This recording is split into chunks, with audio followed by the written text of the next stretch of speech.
امریکہ اور اسرائیل کے حملوں کے بعد مشرق وسطیٰ میں امریکی ٹھکانوں پر ایران کے حملے شدت اختیار کر گئے۔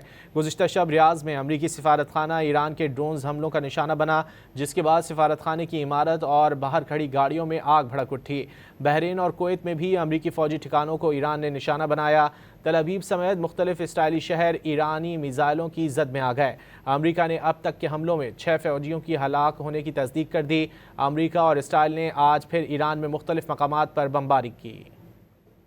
ایران نے تل ابیب سمیت اسرائیل کے مختلف شہروں میں میزائلوں کی بارش کر دی۔ اسرائیل کا دفاعی نظام ایران کے ہائپرسونک میزائلوں کے سامنے مکمل ناکام ہو گیا۔ تل ابیب میں سائرن بج اٹھے، شہر کے مختلف علاقے شعلوں میں گھر گئے۔ خوفزدہ اسرائیلی بنکرز میں رو رو کر عبادتیں کرتے نظر آئے۔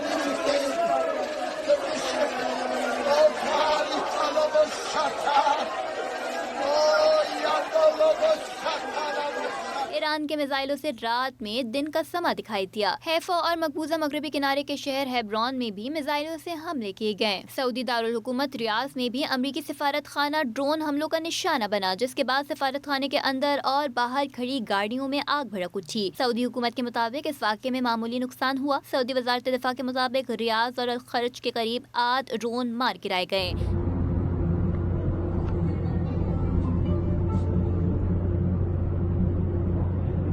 اس واقعے کے بعد تمام امریکی سفارتی عملے کو بنکرز میں چھپ جانے کا حکم دے دیا گیا۔ بحرین میں بھی رات بھر امریکی بحری اڈہ ایران کے نشانے پر رہا۔ دوسری جانب بحرین کے شہری بھی امریکہ کے خلاف سڑکوں پر نکل آئے۔ بحرین کو سعودی عرب سے ملانے والے پل سے شہری رات بھر انخلا کرتے ہوئے نظر آئے۔ امریکی اور اسرائیلی فوج کے جانب سے ایران میں حملے زور پکڑ گئے۔ امریکی اور اسرائیلی میزائل مختلف مقامات پر داغے گئے۔ سرکاری ٹی وی اسٹیشن کو بھی نشانہ بنایا گیا۔ اسپتال کے قریب بھی میزائل گرے۔ اسرائیلی فوج کا کہنا ہے کہ فضائی حملوں میں تہران کے کئی علاقوں کو نشانہ بنایا گیا۔ ایران کے سرکاری میڈیا IRIB اور سینٹرل جیل کمپلیکس کے قریب بمباری کی گئی۔ امریکی سینٹرل کمانڈ سینٹ کام نے تصدیق کی ہے کہ ایران کے ساتھ جنگ میں ہلاک فوجیوں کی تعداد 6 ہو گئی ہے۔ سینٹ کام کے مطابق ایران کے ابتدائی حملوں میں ہلاک مزید 2 فوجیوں کی لاشیں نکال لی گئیں۔